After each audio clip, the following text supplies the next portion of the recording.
पाकिस्तान ने पहले वनडे में ऑस्ट्रेलिया को 5 विकेटों से शिकस्त दे दी। ऑस्ट्रेलिया ने पहली बैटिंग करते हुए पाकिस्तान को जीत के लिए 201 रन का हदफ दिया। पाकिस्तान ने मतलूबा हदफ 5 विकेटों के नुकसान पर पूरा कर लिया। पाकिस्तान की जानिब से बाबर आजम ने 69, हाजी गौरी ने 65 रन की शानदार इनिंग्स खेली। पाकिस्तानी स्पिनर अरफात मिन्हास की डेब्यू पर शानदार बॉलिंग के बायस ऑस्ट्रेलवी बैटर बेबस नजर आए। ऑस्ट्रेलिया की जानिब से मैथ्यू शॉर्ट ने 55, मेरट रिश्ना ने 61 रन की इनिंग्स खेली। पाकिस्तान को 3 वनडे मैचेस की सीरीज में 1-0 की बर्तरी हासिल।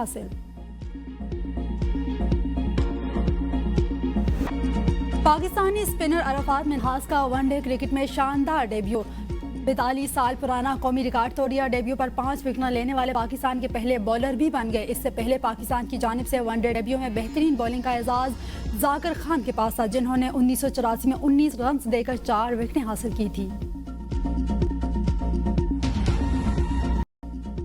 हम जंग के लिए मुकम्मल तौर पर तैयार है। ईरान किसी सूरत जौहरी हथियार नहीं रख सकता। अमरीकी वज़ीर जंग की मीडिया से गुफ्तगू। कहा, पाकिस्तान अमरीका का मुखलिस दोस्त है। वज़ीर आज़म पाकिस्तान और फील्ड मार्शल अमन मुज़ाकरात में शानदार किरदार अदा कर रहे हैं। ईरान से जो भी डील होगी अच्छी होगी। ईरान अच्छे तरीके से जानता है इसे क्या करना है। सदर ट्रंप अमरीकी मफादात को मद्देनजर रखते हुए मुआहदा करेंगे। ईरान से मुतल्लिक हमारे अहदाफ में तब्दीली नहीं आई। अपना हरमुज़ को मुकम्मल खोलना होगा। अपना हरमुज़ पर टूल टैक्स कबूल नहीं किया जाएगा। चीन की तेज़ रफ्तार फौजी तरक्की पर जायज़ तशवीश पाई जाती है। एशियाई इत्तेहादी ममालिक चीन की बढ़ती हुई ताकत का मुकाबला करने और खित्ते में इसकी बिलादस्ती को रोकने के लिए अपने दिफाई अखराजात में इजाफा करें। इत्तेहादी ममालिक का एक मजबूत और ज्यादा खुद मुख्तार नेटवर्क ताकत के तवाज़ुन को बरकरार रखने के लिए जरूरी है।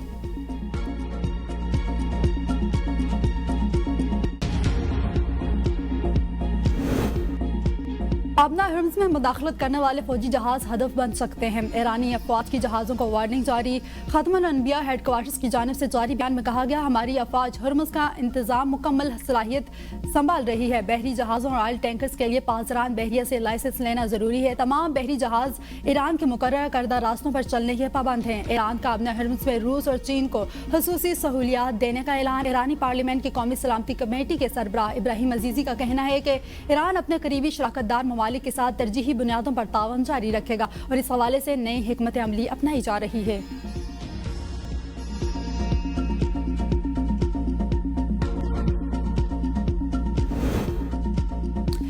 फ़ज़ाई अड्डे पर ईरानी बैलिस्टिक मिसाइल हमले में मुतअद्दिद अमरीकी जख्मी हुए हैं। हमला ब्लूमबर्ग के मुताबिक हमले में 2 अमरीकी ड्रोन्स को शदीद नुकसान पहुंचा। अमरीकी एहलकारों की मामूली चोटें आई हैं। अमरीकी अखबार वॉल स्ट्रीट जर्नल का एक रिपोर्ट में दावा किया गया है कि मुत्तहिदा अरब अमारात में हालिया तनाज़े के दौरान ईरान पर मुतअद्दिद फ़ज़ाई हमले किए, जिनमें अमरीका और इसराइल की बिला वास्ता शमूलियत भी रही है। ये हमले जंग के इब्तिदाई दिनों में शुरू हुए और जंग बंदी के ऐलान के 1 रोज़ बाद तक जारी रहे।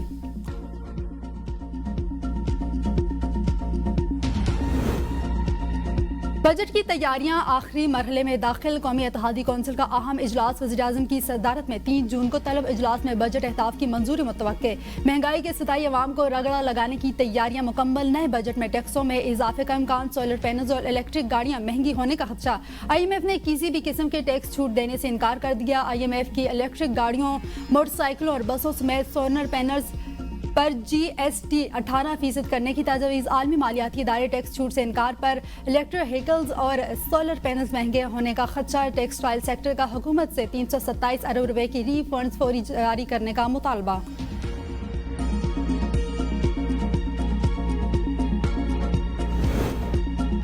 साबिक स्पीकर और रहनुमा PTI असद कैसर को स्कर्दू जाने से रोक दिया गया। एयरपोर्ट पर रुकावटों के बायस असद कैसर वापस घर आ गए। मीडिया से गुफ्तगू में कहा कि ये चाहते हैं सबकी फ्लाइट्स रह जाएं और हम पहुंच ना पाएं। पता नहीं कैसे ये मुल्क चला रहे हैं। नून लीगी रहनुमा ख्वाजा आसिफ रफीक की ट्रैफिक जाम के बायस स्कर्दू की फ्लाइट मिस होगी। लीगी रहनुमा बरहम। कहा, रावलपिंडी पुलिस ने एयरपोर्ट जाने वाली तमाम ट्रैफिक जाम कर रखी थी। ट्रैफिक रोकने की कोई माकूल वजह बयान नहीं की गई। स्कर्दू के लिए मुझ समेत 13 मुसाफिरों की फ्लाइट्स मिस हुई हैं। घंटों की खज्जल ख्वारी के बाद वापस लौट आए हैं। बेबसी और नालायकी की भी कोई हद होती है। अब दहशतगर्दी की इतलाक वाली कहानी सुनाने की कोशिश की जाएगी।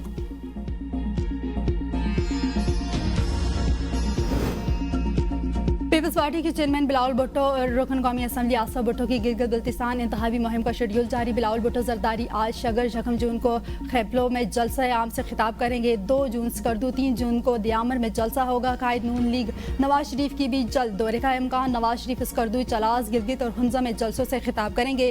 गिलगित बल्तिस्तान असम्बली इंतखाबात में 396 उम्मीदवार किस्मत आजमाई करेंगे। आज़ाद उम्मीदवारों की तादाद 266, पीपल्स पार्टी 27 उम्मीदवारों के साथ सरे फहरिस्त। मुस्लिम लीग नून ने 22 उम्मीदवार मुख्तलिफ हलकों में उतार दिए। इस्तेहकाम पाकिस्तान पार्टी के 15 उम्मीदवार इंतखाबी दौर में शामिल।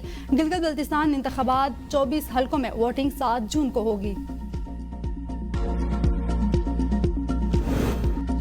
गिलगित बल्तिस्तान के इंतखाबात में लेवल प्लेइंग फील्ड नहीं दी जा रही। वज़ीर-ए-आला सुहेल आफरीदी का chief justice supreme appellate court Gilgit Baltistan को खत। कहा, आज़ाद, शफाफ और मुनसिफाना इंतखाबात के लिए अदालती मदाखलत ज़रूरी है। सियासी जमातों की इंतखाबी सरगर्मियों पर पाबंदियाँ लगाई जा रही हैं, जिससे इंतखाबी अमल की शफाफियत खतरे में पड़ने का खदशा है। गैर कानूनी गिरफ्तारियों की शिकायत आ रही हैं।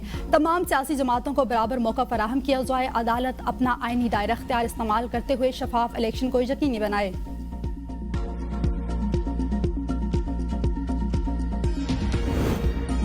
आज़ाद कश्मीर मुहाजिरीन नशिस्तों के मामले पर ज्वाइंट अवामी एक्शन कमेटी और हुकूमती कमेटी के दरमियान डेडलॉक बरकरार। मुज़ाकराती अमल मुअत्तल। मुजफ्फराबाद में अहम इजलास में मुहाजिरीन की 12 नशिस्तों के मामले पर एक्शन कमेटी अपने मौक़िफ़ पर कायम। हुकूमती कमेटी का मुज़ाकरात के दौरे मामला हल करने के हर मुमकिन कोशिश। मुतअद्दिद आइनी कानूनी तजावीज़ ज़ेर गौर। नशिस्तों की तादाद में कमी या नई हल्का बंदियों से मुतल्लिक मुख्तलिफ ऑप्शन पर गौर। तनासब की बुनियाद पर नुमाइंदगी और इंतखाबी निज़ाम में इस्लाहात के तजावुज़ भी ज़ेर बहस। आइंदा इंतखाबात सिर्फ आज़ाद कश्मीर के 33 इंतखाबी हलकों में करने की तजवीज़ भी एजेंडे में शामिल। मुज़ाकरात के बाद ही आज़ाद कश्मीर में आम इंतखाबात का शेड्यूल जारी करने का फैसला होगा।